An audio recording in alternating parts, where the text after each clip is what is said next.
जय हिंद, वंदे मातरम साथियों। मैं धर्मेंद्र रघुवंशी पुनः एक नए वीडियो में आप सभी के बीच उपस्थित हूं और आज की इस वीडियो में हम बात करने वाले हैं शिक्षकों की उच्च पद प्रभार प्रक्रिया को लेकर। आप सभी को मालूम है, विभागीय निर्देशों के अनुसार 26 और 27 सितंबर को माध्यमिक शिक्षकों के उच्च पद प्रभार की जो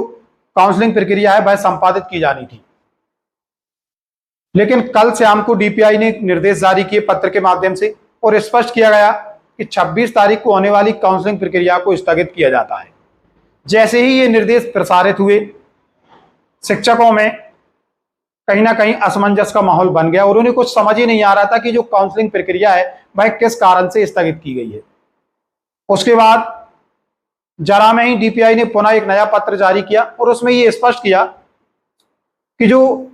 काउंसलिंग के लिए चयन सूची जारी की गई है उनमें काफी सारी विसंगति हैं, ऐसा शिक्षकों के माध्यम से मालूम चला है।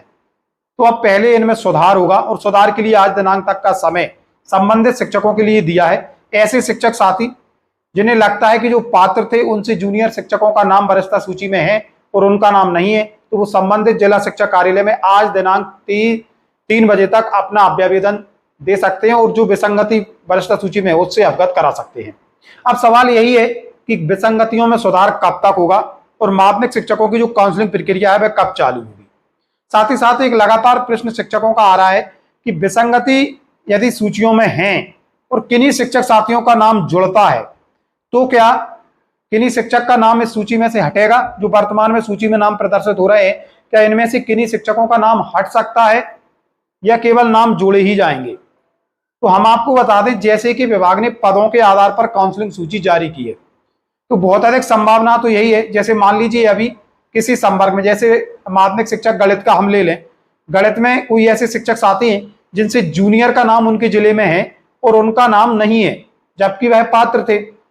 अब जब अभ्यावेदन दिया जाएगा और यदि उनके तथ्य सही पाए जाते हैं तो संबंधित शिक्षक साथी का नाम काउंसलिंग सूची में जुड़ेगा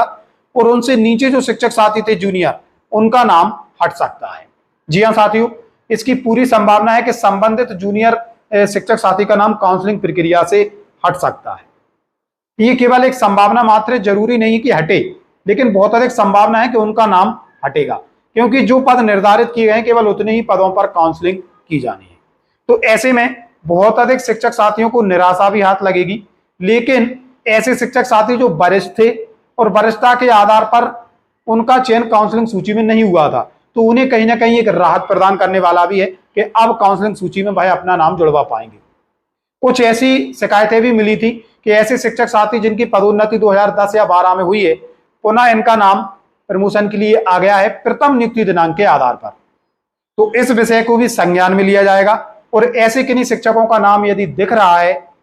तो उन शिक्षकों का नाम भी सूची से पृथक किया जा सकता है। हालांकि इसकी नीति और नियम क्या है, क्योंकि देखिए पहले जो शिक्षक साथी की पदोन्नति हुई थी वो उनकी स्थायी पदोन्नति थी और उस स्थायी पदोन्नति में संबंधित शिक्षक साथी अपनी वरिष्ठता का दावा कर सकते थे, लेकिन केवल ये जो उच्च पद प्रभार प्रक्रिया है इसमें भविष्य में आप किसी भी प्रकार के उच्च पद प्रभार के लिए अपनी वरिष्ठता का दावा नहीं कर सकते हैं। उसमें कर सकते थे, हालांकि जो वरिष्ठता का दावा है तो जिस पद पर आप पदस्थ हो रहे हैं उस पद के नियुक्ति दिनांक से ही आप कर सकते हैं और यहाँ पर उनका प्रथम नियुक्ति दिनांक सीधी भर्ती से नियुक्त हुई दिनांक प्रदर्शित हो रहा था। तो ऐसे शिक्षक साथियों का काउंसलिंग सूची से पृथक होना भी स्वाभाविक है। हालांकि ये आंकड़ा बहुत कम देखने को मिलेगा, तो हो सकता है यदा कदा शिक्षकों के इस तरीके से भी काउंसलिंग सूची में नाम छूटे और अगले क्रम में जो शिक्षक साथी जिनका नाम काउंसलिंग प्रक्रिया में नहीं आया है, बहुत अधिक शिक्षक साथी ऐसे भी हो सकते हैं कि अगला नाम उनका ही होता उनके जिले में, यदि एक आध पद और होता तो ऐसे स्थिति में उन शिक्षकों को भी एक मौका मिल सकता है। तो ये उनके लिए एक बड़ा अपडेट हो सकता है, एक बड़ा मौका हो सकता है। तो आने वाले समय में जब पुनः काउंसलिंग के लिए चयन सूचियां जारी होंगी, उनमें आपको कुछ नए शिक्षकों के नाम देखने को मिल सकते हैं। तो बहुत सारे शिक्षक साथियों के लिए ये अच्छी बात है। लगातार शिक्षक साथियों के इस चीज को लेकर प्रश्न आ रहे थे। साथियों, वीडियो में हमने प्रयास किया है कि जो भी आपके प्रश्न थे उन प्रश्नों के आधार पर आपके मन में जो भी भ्रम है उनको दूर किया जाए। साथियों, ये था आज का महत्वपूर्ण अपडेट जो कि शिक्षकों की उच्च पद प्रभार प्रक्रिया से संबंधित था। मिलेंगे जल्दी नए अपडेट एवं नए टॉपिक के साथ, तब तक के लिए जय हिंद, जय भारत।